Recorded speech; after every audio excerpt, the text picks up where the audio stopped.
Sosok Basuki Cahayapurnama atau Ahok selalu kontroversial. Gaya bicaranya yang belak-belakan, bahkan sebagian orang menilai kasar, dinilai tidak sesuai dengan kultur bangsa Indonesia. Kontra, pro, kontroversi selalu ada di sekitar Ahok. Karena itu, kali ini saya mengundang kembali Basuki Cahayapurnama untuk berbicara tentang tudingan-tudingan miring terhadap dia. Mari kita sambut Basuki Cahayapurnama.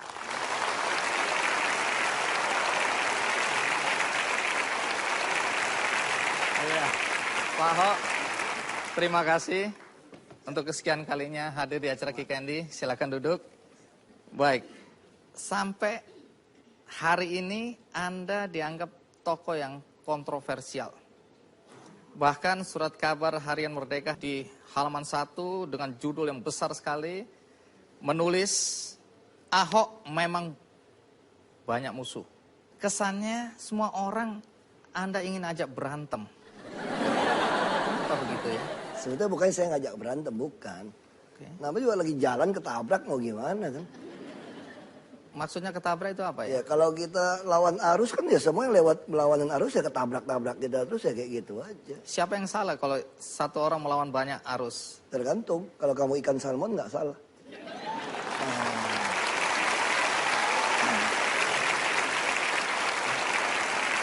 Soal kesan Anda yang pemarah, ngomong kasar. Anda kan pernah ketemu Wakil Presiden Pak Yusuf Kalla. Kemudian dinasihati untuk tidak lagi kasar. Tapi tampaknya nasihat ini Anda tidak gubris ini ya? Enggak, kita ikutin kok. Sekarang saya lebih cocok jadi komika sebetulnya. Ini ketawa semua kan tuh. Tapi ngomong soal Anda melawan arus ya, kembali lagi. Apa Anda nggak bisa berubah ya? Aku dari Mungkin dulu, lemah lembut, mungkin lebih santun. kalau berubah tuh mungkin udah apa ya? Susah loh, capek sebetulnya kalau mau memerankan orang lain kan. Kalau kita mau main drama film kan mesti latihan sebulan buat mentas sejam. Kalau tiap hari mesti pura-pura bukan kita ya capek dong, latihannya berapa jam. Jadi Anda ingin menjadi diri Anda seperti sekarang ini? Lebih enak gitu kan. Sebagian orang memuji Anda, tapi banyak juga yang memaki-maki. Nah, menghadapi orang yang memaki-maki Anda ini, sikap Anda bagaimana? Santai aja, jadi gubernur DKI cuma butuh 50% plus 1 kok. Apa itu maksudnya? Ya nggak perlu 100% suka sama kita. 50% plus 1 jadi gubernur lagi. Ya santai-santai. Jadi presiden itu cuma 50% plus 1. Ngapain pusingin yang lain? Jadi bagi orang-orang yang nggak suka sama Anda nggak pusing? Ya selama nggak lebih dari 50% nggak usah pusing. Baik, sebelum kita lanjutkan, ada baiknya kita simak dulu liputan berikut ini. Salah baca situasinya. Dan saya ngitung sampah sungai itu tidak pernah bersih semua sungai. Masih kan nggak 2012, Manggarai kita masih itu semua tong sampah. Semua sungai kita itu tong sampah.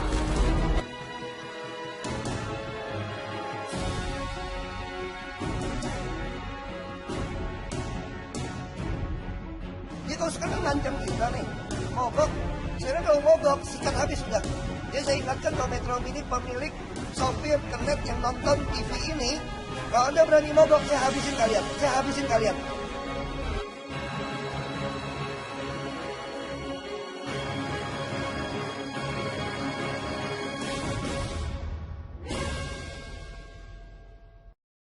Gubernur DKI Jakarta, Basuki Cahayapurnama alias Ahok, terkenal sebagai sosok yang kontroversial.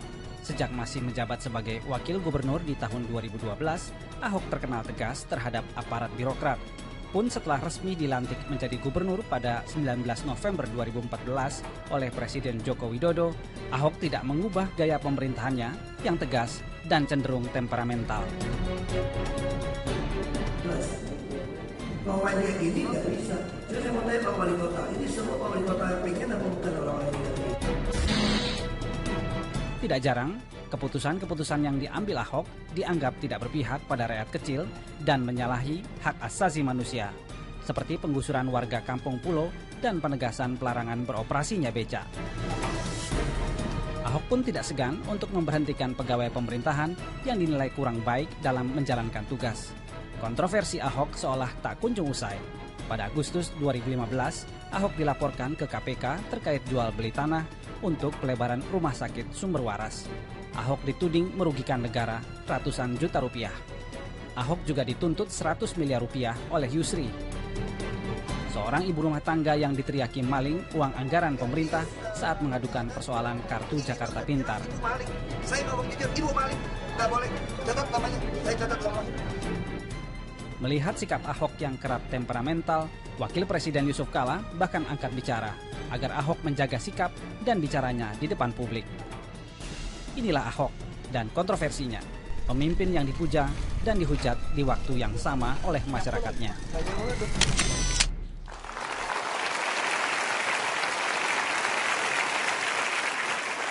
Mereka yang tidak suka dengan gaya kepemimpinan Anda menganggap Anda itu arogan, pemarah, tidak manusiawi, sok kuasa, sewenang-wenang. Pokoknya semua jelek-jelek deh.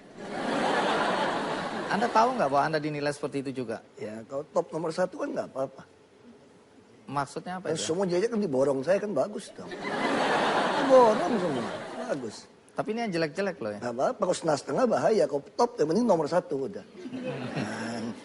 Kalau jeleknya mesti top sekalian jelek gitu loh. Jadi Anda nggak masalah dengan penilaian orang seperti itu? Saya nggak mau pusing, ngapain pusingin. Anda dianggap tidak manusiawi juga nggak apa-apa? Itu terus kata dia, yang bilang manusiawi kan banyak. Yang penting 50% plus 1 itu aja patokan. Saya aja gitu. Sebagian orang Tionghoa, juga termasuk para pengusaha, itu khawatir dengan gaya Anda seperti ini. Mereka takut antipati terhadap etnis Tionghoa akan berdampak pada mereka juga. Ini gara-gara Ahok kita semua bisa dimusuhin orang nih. Nah, bagaimana tanggapan Anda terhadap ketakutan mereka karena sikap dan gaya Anda? Tionghoa mana dulu? Tionghoa yang izinnya gue larang kali. Kalau Tionghoa yang lain biasa-biasa aja. Yang Tionghoa ada kepentingan aja kali. Tapi banyak orang minta tolong saya sampaikan ke Pak Ahok. Ini kita semua panik ini gara-gara Ahok teriak-teriak tiap hari. Dikira semua orang Cina kayak kita ini. Ah, itu mungkin pengusaha yang agak nggak bener itu si temannya. Temannya gitu.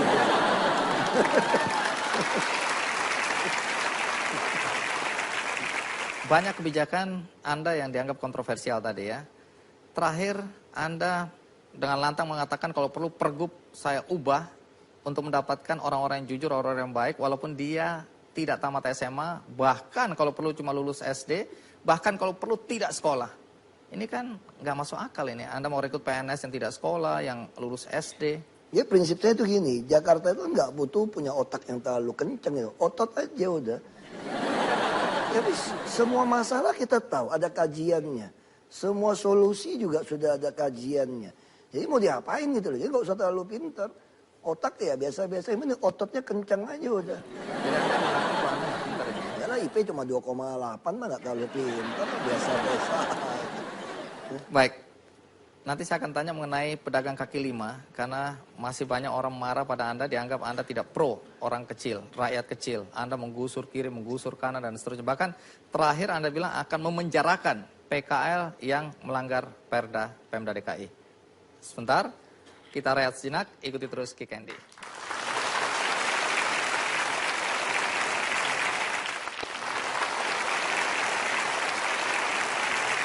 Pak Ahok, soal pro kontra kebijakan Anda, ya, saya mencoba melihat dari sudut negatifnya aja, bahwa kebijakan-kebijakan Anda ini kemudian dituding tidak pro rakyat, pro orang kecil. Salah satu diantaranya adalah soal PKL. Lepas dari Anda sudah gusur-gusur, kita bisa lihat ada orang-orang yang nangis, yang sedih ya, tapi kelihatannya tetap aja digusur. Juga Anda mengancam akan memenjarakan PKL-PKL yang masih ngotot juga melanggar Perda. Apa yang mendasari sikap Anda ini? Pertama saya koreksi dulu, data Anda kurang lengkap gitu sebetulnya. Lengkapnya bagaimana? Jadi lengkap itu kita bukan gusur, kita tempatkan tempat yang pas. Kalau dibilang langgar Perda enggak juga. Perda kita mengatakan tidak boleh jualan di taman dan di trotoar. Saya katakan boleh, asal kamu nggak nutupin saluran, nggak nutupin lalu lintas. Makanya sekarang saya perintahkan kalau desain halte Transjakarta, atasnya mesti buat PKL. Jembatan penyeberangan harus dibuat lebar, multifungsi. supaya orang bisa jualan. Nah, kenapa PKL butuh di tempat orang ramai? Ada salah satu iklan di TV menggambarkan sangat jelas ya. Kalau salah ada iklan salah satu mie instan gitu ya. Suami istri lagi pakai selimut, dia bilang pengen bakso, terus bakso itu gerobak itu jatuh toh. Itu PKL itu. Jadi PKL selalu berusaha mendekatkan diri kepada orang ramai. Maka kita harus ciptakan. Sekarang berapa PKL yang kita bantu? Kita nanti di Jalan Cengkeh kita akan bangun untuk PKL, dia hanya bayar 4.000 per hari. Nah, kenapa saya maksa PKL membuat kartu untuk dagang? Kalau dia setia membayar 4.000 per hari, 120.000 per bulan, berarti saya bisa memberikan dia pinjaman 5 juta sampai 10 juta. Nah, sekarang kita bandingkan PKL dengan membayar preman. Bisa katakanlah jualan di satu jalan, jual martabak gitu ya. 2 kali 2 meter, 4 meter persegi. Preman pertama minta lapak 20.000. Ini bukan semalam loh. Dari mau menjelang maghrib sampai tengah malam. Berarti ya sepertiga hari. Lalu datang oknum kelurahan, pasang listrik, tarik listrik 20.000. Udah 40. Oknum kebersihan datang, bilang kebersihan 20.000, 60.000. Artinya si PKL ini menyewa sepertiga hari, 15.000 per meter persegi. Kalau kali 30 hari, 450.000. Coba tanya sewa di mall, berapa per meter? Paling 2.000, 150.000. Kenapa PKL nggak mau nyewa ke mall? Karena mall minta bayar 1 tahun, 2 tahun di muka. Lalu kita punya PD Pasar Jaya, 157 lokasi. Rata-rata dikerjasamakan dengan pengembang swasta. Berapa sewanya? 500 rupiah per hari per meter aja sebetulnya Pasar Jaya. Tapi begitu kerjasama sama pengembang, diminta bayar 20 tahun di muka. Ya udah kegusur keluar dia. Makanya kita sekarang lagi menyiapkan tempat dagang buat mereka termasuk modal kerja. Kita menyiapkan dari pemerintah pusat KUR 9%. Kami 12%, 1% per bulan. Kita siapin 1 triliun untuk biayain 100.000 PKL. Yang terkumpul berapa? Cuma 20.000. Mereka nggak mau kumpul. Kenapa yang suka ribut itu apa? Yang nyewain lapak yang ribut. Atas nama paguyupan, atas nama persatuan, macam-macam kan. Nah itu yang aku marahin gitu loh. Kamu kalau jual-jual lapak aja gue penjarain lu. Bukan PKL yang kita marahin sebetulnya. Oh, ya cukup jelas ya sekarang. Ada sedikit yang masih mengganggu bagi sebagian orang, yaitu ketika Anda waktu itu ya melarang unjuk rasa di sembarang tempat di Jakarta. Ya. Anda bilang ada 3 tempat, udah di situ. Walaupun Anda kemudian koreksi atau revisi. Tetapi ide untuk melarang orang unjuk rasa di sembarang tempat di Jakarta ini dasarnya apa? Bikin macet kan soalnya kan. Lagi pula dia cuma pengen teriak-teriak depan presiden. Ya udah depan presiden di Monas aja udah samping gitu loh. Ya kan, tapi jangan di Bundaran HI dong. Semua macet di Bundaran HI. Nah, makanya saya lagi nego, udah bukan nego, udah tulis surat kepada pemerintah Inggris. Kita mau beli bekas kantor dubes Inggris, nggak Bundaran HI. Iya. Nah, saya mau bikin taman, mau demo situlah. Belagu amat, mau puter-puter gitu. Kalau nggak presiden di Monas gitu loh. Itu aja dasarnya gitu. Kalau ada yang menuduh Anda mengebiri kebebasan berbicara? Ya itu haknya mereka kan, ngomong kayak begitu kan. Lagi udah bicara ngapain sih teriak-teriak nggak ngaruhan? Ujung-ujung juga pengen di-shoot TV juga. Demo juga puter-puter dangdut. Aku juga ketemu mereka kan, dangdut lu ganti-ganti musiknya. Biar gue dengerin nikmatin juga kan. Baik-baik aja lu. Nah, juga pernyataan Anda, kalau mau cepat benahi Jakarta, bakar aja separuh kota. Bukan, saya nggak ngomong kalimat itu. Sebetulnya gini. Jadi artinya saya ngarang ini. Enggak. Soal bakar benar. Orang itu kan suka sok pengamat, apa macam-macam. Bapak tahu nggak Pak, ini langgar peruntukan, ini langgar semua. Siapa yang main Jakarta tuh langgar semua.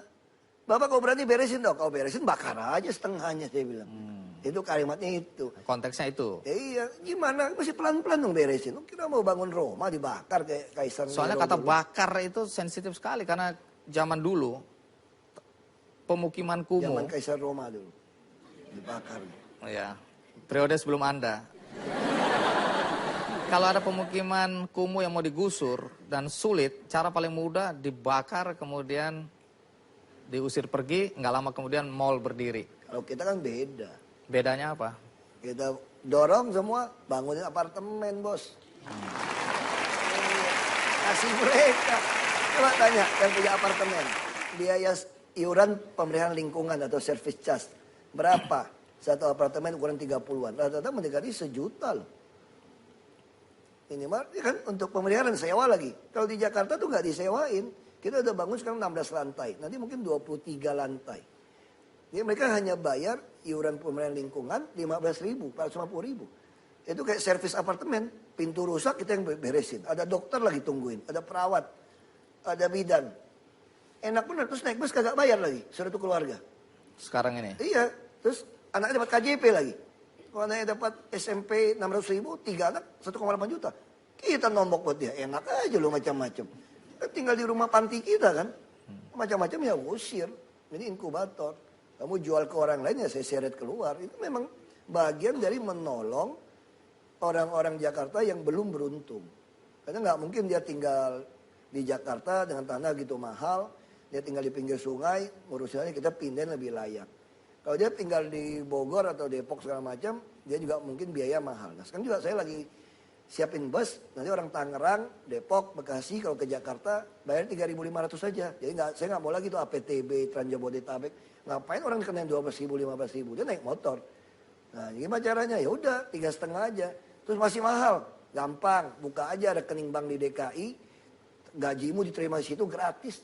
Aku untung dari bank DKI dikit lah. Jangan gitu. Saya masih tertarik untuk menyalahkan Anda. Soal reklamasi pantai di Jakarta Utara. Saya pikir ini Anda nggak bisa jawab ini. Ingat tuh, dukungnya banyak nih. Iya. Banyak orang menganggap ini keputusan yang pro orang-orang kaya. Karena reklamasi itu untuk membangun perumahan. Nelayan tersingkir, warga masyarakat di sana menjadi susah hidupnya gara-gara kebijakan atau keputusan Anda memberi izin reklamasi. Tolong dijelaskan.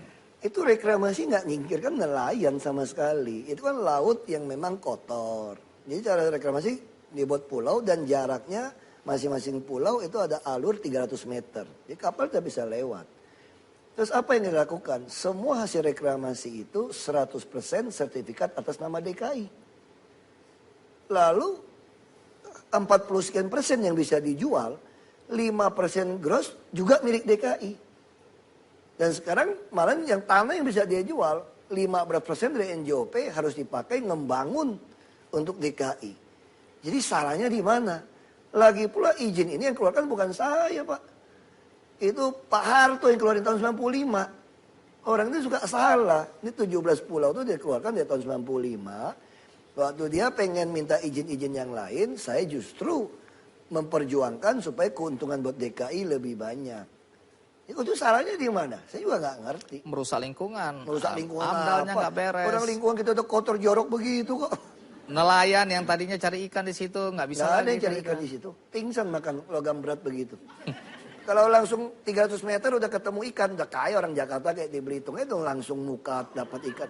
Ya apa yang mau dipukat? Sampah sih ya Jakarta. Jadi Anda tetap menganggap atau yakin bahwa keputusan Anda itu benar? Kan mereka udah gugat. Saya bilang kalau kalian bisa gugat, batalin, saya demen nih. Kenapa kalau bisa dibatalin 17 pulau aku caplok, pakai BUMD aja, kaya saya. DKI yang kaya gitu loh. Jadi tapi kalau saya batalin saya bisa digugat. Makanya saya ngarep kalau yang gugat ya dah. Mudah-mudahan dibatalin deh. Lumayan kalau batalin 17 pulau saya ambil buat Pemda DKI. Bayangin aja kita nguruknya paling 10 juta kok. Jualnya 20 juta kan lumayan untung kira-kira gitu kan. Kita berdagang-dagang aja. Baik, nanti saya masih tetap mencari-cari kesalahan Anda. Tapi kita rehat sejenak, ikuti terus Kick Candy.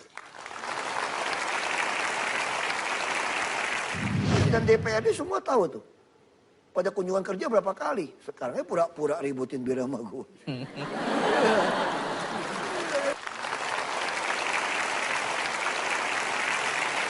Terima kasih Anda masih bersama saya di acara Kick Candy. Tamu kita kali ini adalah Basuki Cahayapurnama atau Ahok. Pak Ahok, Anda baru saja menjadi saksi yang memberatkan dalam kasus dugaan korupsi UPS.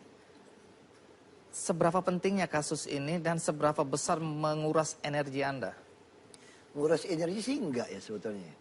Saya sih santai-santai aja. Tapi ini kan kesannya Tapi berlarut-larut. kalau penting itu penting sekali. Kenapa penting? Karena selama ini kalau tidak ada e-budgeting, itu betul-betul anggaran itu bisa dimainkan seenaknya. Nggak tahu dari mana munculnya. Kita nggak mungkin kontrol sampai hampir 60.000 kegiatan. Siapa yang sanggup? Baik, kita selalu ada. Nah terus kalau tiap kali kita tanya, kenapa ada keluar seperti itu? Alasannya nggak tahu siapa yang ganti. Makanya waktu saya paksakan e-budgeting, disitulah mulai berantem dengan DPRD. Itu berantem DPRD 2015, dia tanda tangan, dia katakan ada 2 versi APBD. Yang saya dikatakan palsu. Makanya membuat pansus untuk memecat saya. Itu 2015. Begitu saya bandingkan punya mereka ada 11,2 triliun. Ada UPS, kan gila banget. Satu sekolah beli scanner 3,8 miliar. Bikin elektronik sistem manajemen sekolah 5 miliar. Beli fitness hampir 2 miliar. Terus UPS 6 miliar. Sementara sekolahnya mau ambruk. Nah itu tiba-tiba muncul. Terus tanya sama kepala sekolahnya, enggak kita nggak pernah minta. Tapi begitu diputuskan Mendagri ada nih barang. Dan mereka juga nggak pernah membatalkan. Nah makanya dengan peristiwa ini saya harapkan DKI sudah menunjukkan sebuah perlawanan baru. Kalau Anda pakai e-budgeting dan kita gunakan template tahun depan 2017, kemungkinan orang mau mainnya susah. Kalau ada mainnya susah, berarti uang yang dipakai untuk rakyat akan makin baik. Misalnya contoh DKI waktu kami baru masuk, saya bicara gini sama PNS. Kami akan menggaji Anda di atas gajinya pegawai swasta. Mereka langsung, wah tepuk tangan gitu ya semua. Itu sekarang gaji PNS DKI itu yang paling rendah saja sudah 12 juta sampai 13 juta per bulan. Kita menyediakan gaji 18,7 triliun. Terbesar dalam negeri ini. Institusi manapun nggak nyaingin DKI. Lalu DKI pembangunan masih berapa? Di atas 59% untuk belanja langsung. Kok bisa? Karena selama ini dia titipin, mainin, terus kita potong. Mungkin orang Jakarta masih ingat 2015, begitu saya serahkan pergub, saya potong. Lebih baik nggak ada serapan anggaran sampai perubahan. Tapi orang Jakarta merasakan kok pembangunan ada di mana-mana gitu loh. Karena dulu dia mainin. Nah kita potong, ganti pergub. Terus saya bilang, hati-hati ya. Undang-undang aparatur sipil negara itu mengatakan yang dimaksud aparatur sipil negara adalah PNS, pegawai negeri sipil, dan P3K. Ini pegawai pemerintah dengan perjanjian kontrak. Artinya, itu saya yang bikin juga undang-undang waktu saya Komisi 2. Yeah. Kita udah merancangnya ke depan, kita bisa merekrut orang luar menjadi aparatur sipil negara loh. Dengan sebagai P3K. Jadi saya bilang kalian jangan senang dulu. Kalau habis ini nggak mau berubah, saya yakin pegawai swasta pada mau pindah ke DKI.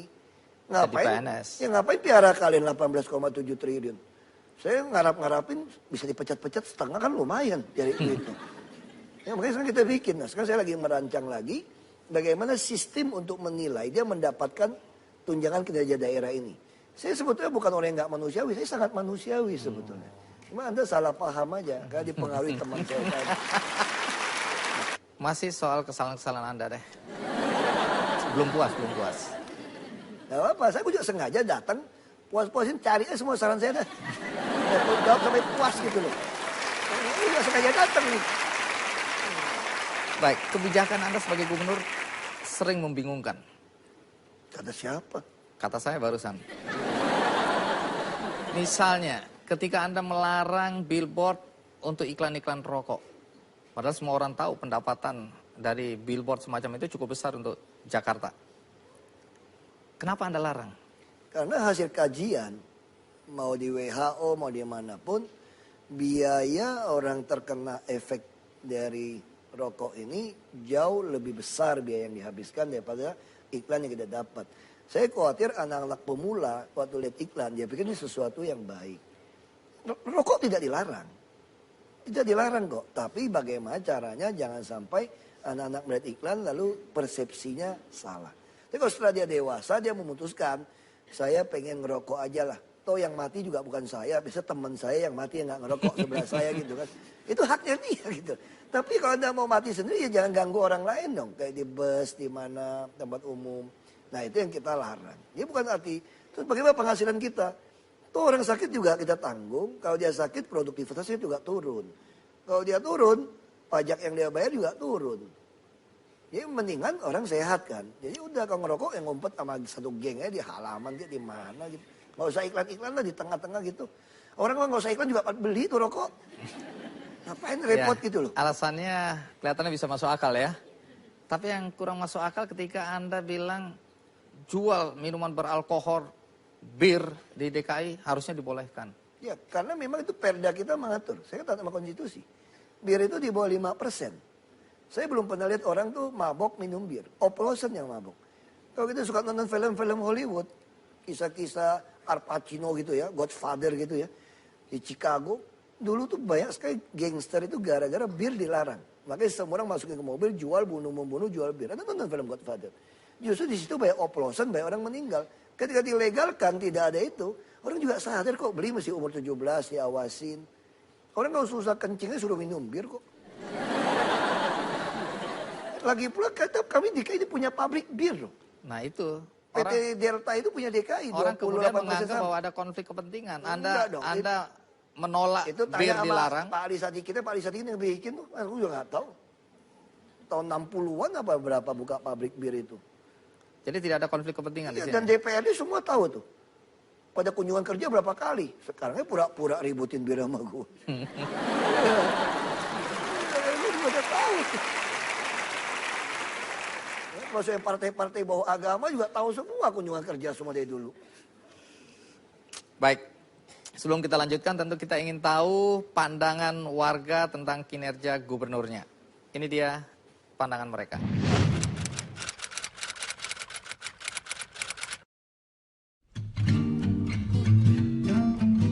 Saya merasa puas atas kepemimpinan Ahok di bidang pembangunan. Terutama sekarang banjir sudah berkurang. Kedua, di bidang infrastruktur jalan sudah lumayan, sudah ada, maksudnya sudah masuk ke kampung-kampung sudah ada. Bagus. Kalau saya rasa puas, cuman ordernya kurang lama. Ya, itu hanya masanya, karena belum terrealisasi semua. Kurang puas juga sih. Kenapa ini ya? Jalan masih macet. Ya gimana ya, kayak Metro Mini, Kopaja masih ugal-ugalan di jalan gitu kan. Peraturannya belum dipatuhi gitu. Puas sekali. Banyak perubahan dan kebijaksanaan yang diterapkan itu berjalan dengan lancar. Buktinya pasar-pasar yang dulunya kumuh sekarang jadi rapi. Terus jalanan yang dulunya banjir sekarang enggak, sampah-sampah bersih di mana-mana. Setelah banjir misalnya sungai banjir gitu ya, di pintu-pintu air itu sampah langsung dibersihin setelah banjir.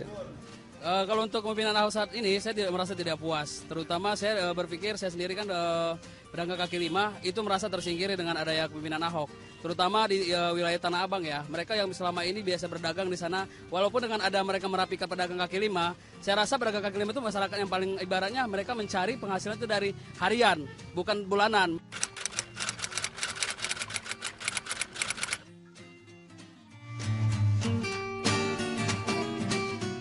Saya setuju. Kenapa? Ya karena pimpinan dia bisa dibilang 70% sudah berhasil. Kurang setuju lagi sih. Oh, kenapa? Dari cara kerjanya, orang banyak nggak suka gitu. Terlalu tegas ya. Kalau saya sih, kalau Ahok nyalonin lagi sih, saya kurang setuju. Karena dari pembicaranya terlalu arogan. Jadi seorang pemimpin seharusnya dia tidak boleh membicarakan terlalu keras terhadap masyarakat warga DKI. Sangat setuju kalau Ahok menjadi gubernur. Kalau pandangan saya sendiri ya, dia itu sangat tegas mengambil kebijakan. Dan saya sangat setuju ketika Ahok mengambil gubernur lagi. Saya setuju sekali karena dia tegas. Kayaknya kalau saya lihat dia itu kayak titisan Pak Ali Sadikin. Kalau saya sudah setuju sih, itu aja. Karena saya udah ngerasakan sendiri apa yang dampak yang Ahok berikan ke kita sebagai pedagang kaki lima ya kan. Karena saya rasakan kita sebagai pedagang kaki lima itu kayaknya pengen dagang di sini digusur, pengen dagang di sini digusur.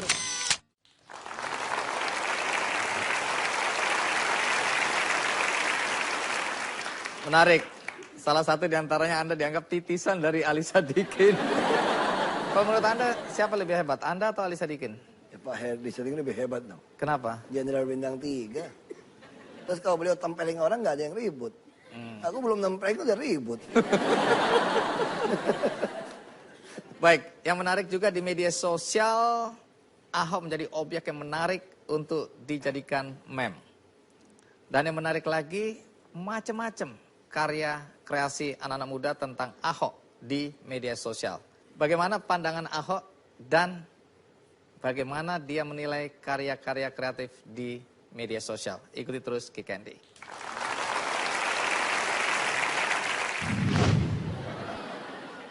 Kapten Jakarta, komentar Anda apa ini? Anda cocok atau kurang? Kayaknya cocok juga ke Garinga juga ini.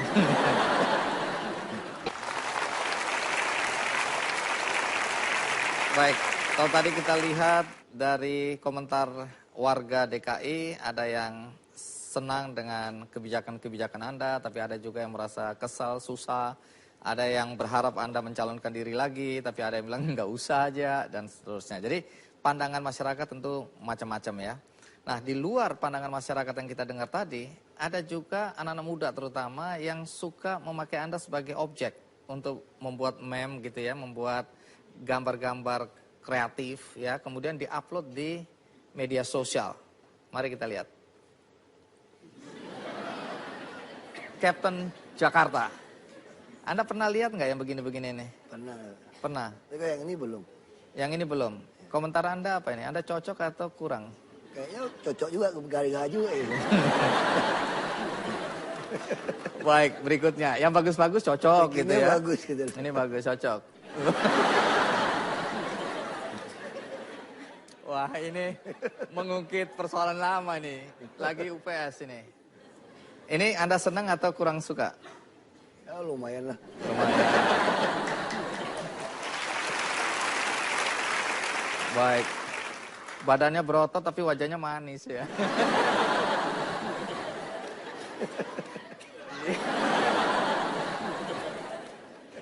Baik, berikutnya.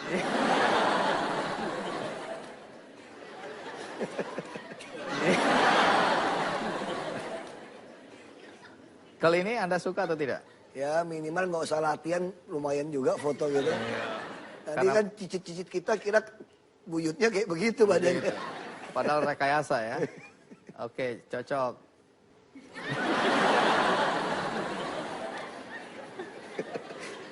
Mana ada Bruce Lee pakai kacamata.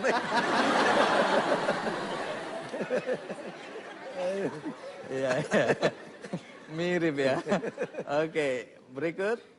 Wah, Anda siap mati. Tapi Anda siap mati nggak ini? Ini kayak bukan Ahok deh yang ngomong. Lebih mirip yang sebelah cuma pakai wig ya. Nah, Anda pernah mengatakan bahwa mati adalah keuntungan. Karena Anda bilang nanti di pusara saya, Anda minta pada keluarga untuk ditulis mati adalah keberuntungan, ditulis dalam bahasa Inggris, bahasa Mandarin, dan bahasa Indonesia. Tujuannya apa? Minimal nolong orang Belitung nggak ada tujuan wisata baru ke kuburan Ahok kan. Kan ke rumah Ahok itu iya kan. Ada destinasi wisata tambahan. Semua orang datang ke kuburannya Ahok gitu ya? Saya orang ke rumah kecilnya Ahok seperti apa. Oh iya, saya juga termasuk yang dibohongin sama pemandu wisata. Pak, mau lihat rumahnya Ahok.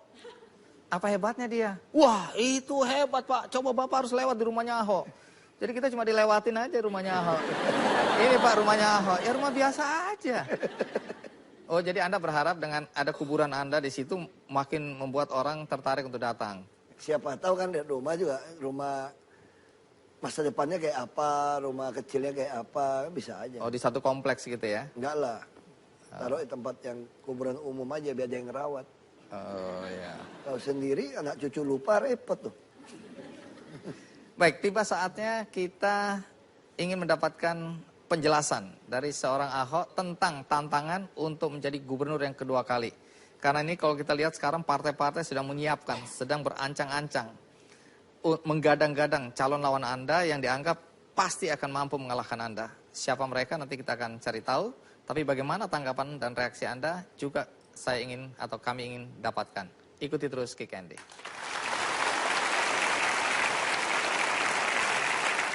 Teman Ahok, KTP yang terkumpul berapa? Saat ini sudah 663.000 KTP per hari ini.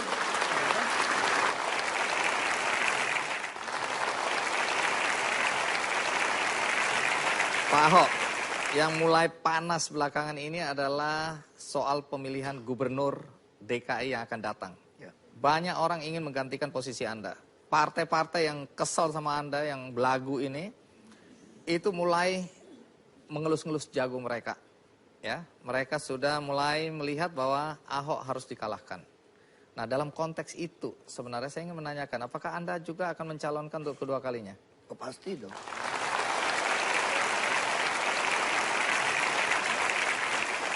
Kenapa Anda masih berniat untuk mencalonkan diri lagi? Pengen tahu, udah marah-marahin orang gitu banyak, yang sisa siapa milik gua?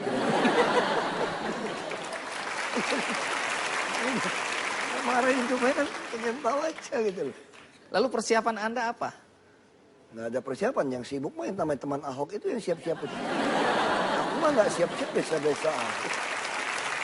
Nanti kita cek teman-teman Ahok ini apa motifnya sebenarnya.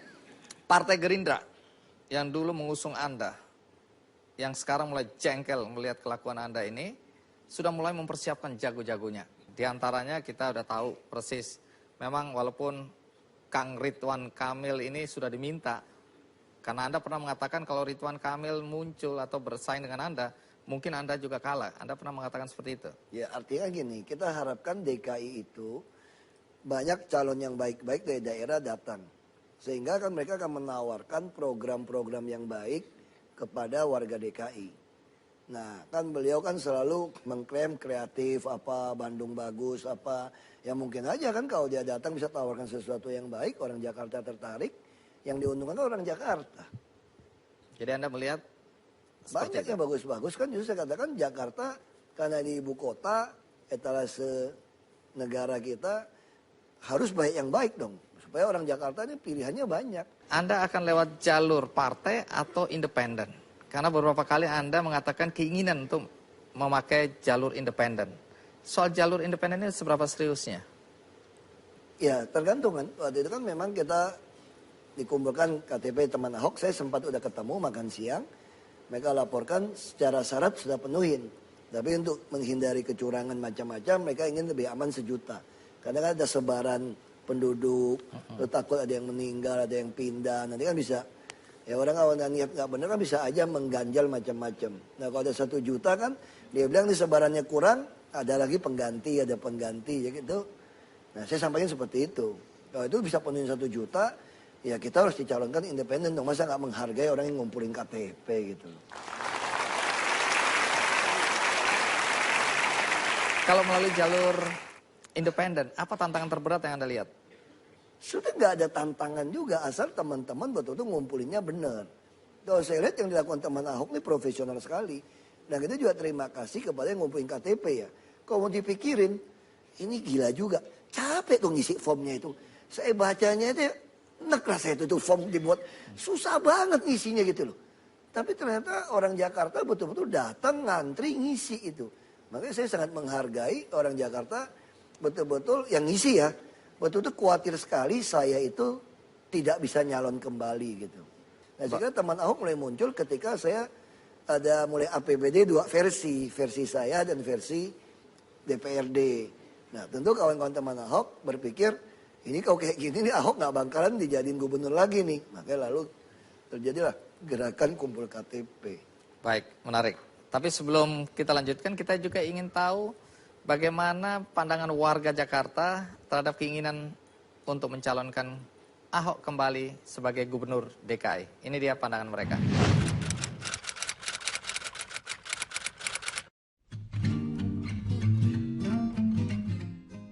Lewat partai biar banyak yang ngedukung.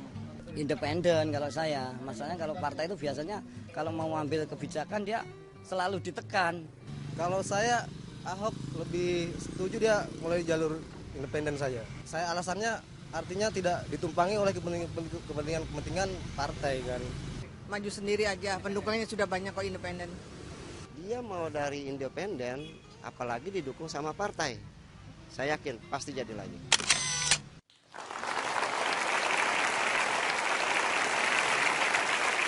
Baik, kebetulan di sini ada Amelia Ayuning Tias sebagai juru bicara teman Ahok.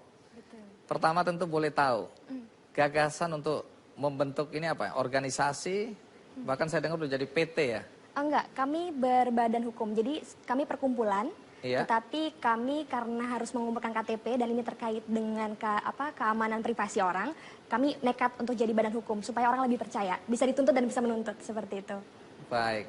Gagasan awalnya datang dari mana ini? Jadi sebenarnya kami ini adalah isinya anak muda, rata-rata usia di bawah 25 tahun. Kami ini adalah orang-orang yang menganggap bahwa Jakarta ini sudah darurat berbenah. Nah, waktu itu kami merasa memang Pak Ahok ini sosok yang pas. Karena kebetulan kita memang punya kesukaan ya dengan Pak Ahok ya, dengan bagaimana cara beliau memimpin ya. Tetapi kita waktu itu melihat Pak Ahok kan nggak punya partai, musuhnya banyak. Dan padahal apa yang dilakukan Pak Ahok Barusan nambah musuh satu lagi nih. Barusan nambah musuh satu lagi. Padahal apa yang dilakukan Pak Ahok itu penting, dan kalau sekarang kan mungkin belum selesai ya, karena apa yang dilakukan sama Pak Ahok kan butuh waktu lebih lama lagi untuk supaya bisa terlihat hasilnya. Makanya kita anak-anak dari teman Ahok ini pengen memberikan kesempatan lagi supaya Pak Ahok itu bisa maju. Karena kami melihat Pak Ahok ini adalah sosok yang baik, dan kalau Pak Ahok ini sampai terjegal karena kepentingan partai, itu masyarakat Jakarta sendiri juga nantinya yang akan rugi. Makanya kami nekat untuk bikin teman Ahok seperti itu. Jadi apa sih yang dilakukan oleh teman Ahok ini? Kami ingin Pak Ahok karena nggak punya partai ya. Jadi kami nekat untuk ibarat kata kita pengen Pak Ahok itu bisa maju lagi. Nah, tapi kan ini kan sudah ada ketentuan nih. Pak Ahok ini selain melalui jalur partai bisa melalui jalur independen. Makanya kami nekat untuk bikin Pak Ahok ini bisa maju melalui jalur independen. Caranya dengan mengumpulkan KTP warga DKI Jakarta. Bagaimana cara ngumpulin KTP-nya ya? Melalui banyak cara. Kita punya partisipan, kita juga kan dengan formulir KTP nih, formulir dukungan. Formulir dukungan ini kami sebar sebanyak mungkin dari sosial media, dari kita juga punya booth, kami juga punya posko, kami juga karena formulir ini kami unggah di website, jadi masyarakat Jakarta itu bisa mengunduh. Iya, masyarakat Jakarta itu bisa mengunduh formulir ini, kemudian mengembalikan. Mengembalikannya itu bisa melalui jalur pengiriman, juga bisa melalui booth teman Ahok maupun posko teman Ahok terdekat. Saat ini kita sudah punya hampir 150 posko di seluruh Jakarta, dan juga sudah ada beberapa booth di pusat perbelanjaan di Jakarta. KTP yang terkumpul berapa? Saat ini sudah 663.000 KTP per hari ini. 663.000 KTP. Ada anggota partai yang dulu mendukung Pak Ahok sinis. Dia bilang kalau KTP 1 juta juga bisa. Gampang bikin KTP di Jakarta. Dari mana itu bisa yakin bahwa itu betul-betul KTP asli dan pendukungnya ada? Kalau ada pernyataan semacam itu, bagaimana Anda verifikasi bahwa yang nyerahin KTP itu betul-betul pendukung Pak Ahok? Itu mungkin yang berkomentar belum pernah mampir ke booth atau posko teman Ahok ya. Karena kita gini, kalau untuk syarat independen saat ini kan memang berbeda dengan yang tahun-tahun sebelumnya. Kalau dulu mungkin hanya fotokopi KTP-nya saja. Tetapi saat ini selain fotokopi KTP, kita harus menandatangani surat dukungan. Tanda tangannya itu harus tanda tangan basah, jadi tidak boleh di-scan, seperti itu tidak boleh. Jadi makanya kami bisa memastikan kalau tanda tangan yang ada di dukungan itu adalah tanda tangan dari orang yang bersangkutan. Apalagi dari teman Ahok sendiri juga menghimbau kalau di formulir dukungan itu harus ada nomor handphone. Karena di teman Ahok, selain nanti setelah formulir sampai ke sekretariat teman Ahok, itu kan nanti akan di-scan, akan di-input. Nah, input ini ketika sudah masuk ke sistem softwarenya kami, itu masyarakat yang sudah mendukung akan mendapatkan SMS konfirmasi. Terima kasih Anda sudah menyerahkan dukungan kepada teman Ahok. Kalau seumpama yang sudah menyerahkan, kalau misalnya dia mendapatkan konfirmasi tetapi tidak menyerahkan, beliau atau yang bersangkutan bisa mencabut dukungan tersebut. Gitu. Tapi sejauh ini sih semuanya berjalan dengan baik seperti itu.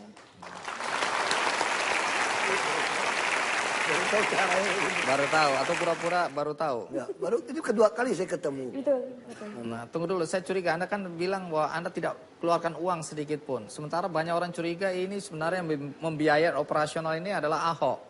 Nah, biaya operasional dari mana? Kami punya booth di pusat perbelanjaan itu gunanya kami berjualan. Jualan yang kami punya itu adalah merchandise, seperti kaos, gelang, polo, gantungan kunci, bahkan sekarang kita juga ada kalender. Nanti selebihnya kita juga akan jualan banyak hal tentang teman Ahok ini. Emang laku? Itu. Laku banget, Pak. Laku. Betulkah Ahok pernah menyarankan Haji Lulung untuk ikut mendaftarkan menjadi calon gubernur DKI? Apakah ini tulus atau sekedar menyindir? Ikuti terus Kikendi. Lebih baik orang yang mimpin mengikuti ajaran Islam walaupun dia belum dapat hidayah jadi seorang muslim. Daripada yang dapat hidayah muslim tapi kelakuannya tidak Islam, makanya masyarakat Islam akan dirugikan. Saya ngerti, kita lihat aja nanti seperti apa. Pak Ahok, dalam berbagai survei yang dipublikasikan secara luas, rata-rata Anda unggul di atas kandidat-kandidat yang lain. Nama Anda di urutan pertama dengan perbedaan persentase yang cukup besar juga. Anda percaya nggak sih dengan hasil survei semacam ini? Ya, saya sih percaya survei ya. Karena Anda menang gitu? Enggak, bukan. Saya memang percaya sekali soal statistik. Ini memang ada ilmunya khusus. Nah, tapi yang membedakan Jakarta kan istilahnya kita itu butuh 50% per satu. Beda dengan daerah lain. Jadi kalau daerah lain, kita itu menang aja udah jadi gitu loh. Dibanding yang lain. Kalau Jakarta tuh harus 50% plus satu baru jadi. Tapi walaupun orang mengatakan itu kan top of mind. Artinya itu cukup banyak dibandingkan yang lain. Nah, saya juga nggak terlalu pikirkan itu. Saya hanya percaya satu hal aja. Kalau saya kerja dengan baik, dengan sekuat yang bisa saya mampu, sebelum masa saya berakhir di Oktober 2017, nah ini akan membuat orang Jakarta tinggal pilih aja. Anda mau pilih yang sudah terbukti baik atau yang mau menawarkan dia mau baik gitu. Nah itu aja, kita nggak tahu pikiran orang Jakarta.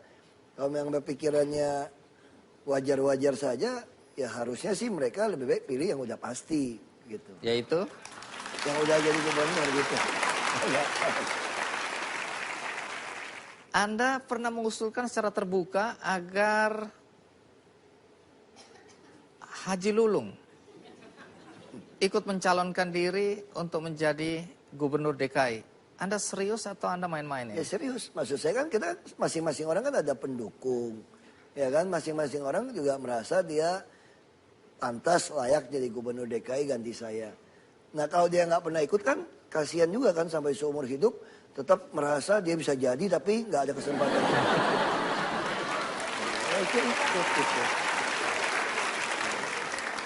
Tapi antara Anda dengan Haji Lulung kan semua orang tahu ada perseteruan. Oh jadi enggak, baik aja. Kalau ketemu saya kan cipiki-cipikan.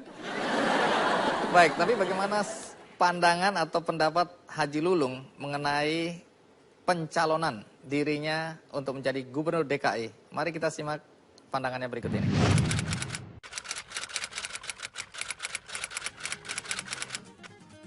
Ya, terima kasih sama Pak Ahok yang sudah mendorong saya, tetapi dia tidak memiliki representatif secara politik. Dia mendorong saya dari mana? Dari independen, dari partai, kan dia kagak punya partai. Ya enggak? Jadi P3 akan siapkan orang yang kapabel, orang yang bisa dan cerdas pandai menata kota tentunya, terutama mengelola keuangan. Jangan menyakiti rakyat. Ya, jangan berbohong sama rakyat. Nah, ini kualitas yang kami inginkan.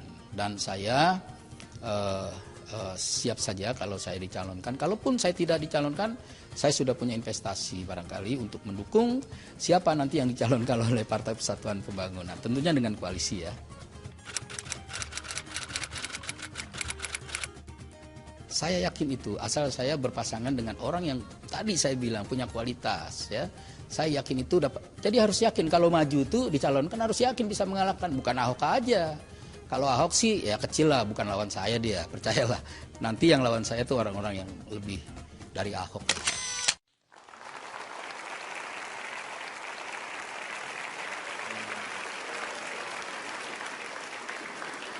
Yang paling saya suka tadi, Ahok itu kecil. Salah satu yang selalu menjadi pembicaraan juga adalah ketika Ahok nanti mencalonkan diri kembali, maka sekali lagi isu agama, ya, SARA ini akan dipakai untuk menjatuhkan Anda. Seberapa siapnya kali ini Anda menghadapi isu-isu SARA? Saya kira itu mah udah lewat lah ya. Mereka nggak tahu siapa saya gitu. Saya di awalnya kan di Belitung Timur yang 93% Muslim, 55% fraksi Partai Bulan Bintang. Itu udah nyerang saya habis-habisan. Mereka nggak tahu, ini kayak belajar Shaolin, aku udah lewatin 36 pintu nih, udah jago. Itu udah kecil gitu. Kalau salah itu udah biasa. Jadi isu itu bukan lagi isu buat Anda Saya ya? kira masyarakat juga nggak bodoh kok. Orang-orang Islam ngerti banget, diajarin. Itu kan terlihat kan, mana yang sidik, perkataan mulut, apa perkataan, apa perbuatan sama. Mana yang amanah, dipercaya apa enggak, mana yang fatona, mana yang tablik, itu dia ada. Aku sekolah Islam dulu gitu. Bagi orang Islam sih, sebetulnya, saya dulu di Belitung mereka bilang gini, lebih baik orang yang mimpin mengikuti ajaran Islam, walaupun dia belum dapat hidayah jadi seorang Muslim, daripada yang dapat hidayah Muslim tapi kelakuannya tidak Islam, makanya masyarakat Islam akan dirugikan. Kita lihat ini nanti seperti apa. Kalau nanti Anda menang kembali menjadi gubernur DKI untuk kedua kalinya, apa ya? Oh itu kenceng itu. Kenapa? Karena APBD 2017 saya masih sempat susun. Nah kita susun APBD lebih cepat. Sebelum Januari 2017 sudah punya APBD 2017. Dan kalau saya Februari langsung terpilih, saya penggantian ke saya pun masih Oktober loh 2017. Karena ini dimajuin. Jadi bisa bayangin, saya Oktober baru ganti ke saya lagi, Februari saya udah jalanin APBD, yang macam-macam kok masih berhentiin. Tolong lagi. Kalau seandainya Anda tidak terpilih menjadi gubernur DKI lagi. Ya, saya akan beresin sampai 2017, Oktober semua anggaran akan saya kerjakan. Minimal masyarakat DKI akan melihat sampai saya lepas serah terima Oktober 2017, Jakarta relatif sudah berubah. Dan siapapun pengganti saya, dia akan susah untuk main. Karena semua APBD sudah saya buat transparan dan template. Dan saya juga ada mendorong BUMD itu minimal di akhir 2017 sudah harus go public. Karena kita udah punya aplikasi, kalau Bapak Ibu pengen lihat, itu ada indeks pangan Jakarta. Tinggal diketik, itu bisa tahu harga pasar mana yang lebih murah, cabai, minyak. Nah kita lagi dorong supaya orang mulai ngerti. Nah saya kira, saya sangat yakin untuk menghapus korupsi adalah transparansi. Kalau Anda transparan, Anda terang, nggak ada remang-remang, nggak ada apa yang gelap, maka Anda menghasilkan sebuah data yang benar. Sebuah kebenaran. Kalau ada data yang benar, kebenaran, Anda open data, maka akan menghasilkan keadilan. Karena semua orang bisa mendapatkan data. Kalau ada keadilan sosial, pasti akan ada kesejahteraan kebaikan buat semua orang Jakarta. Nah itu yang lagi saya siapkan. Baik.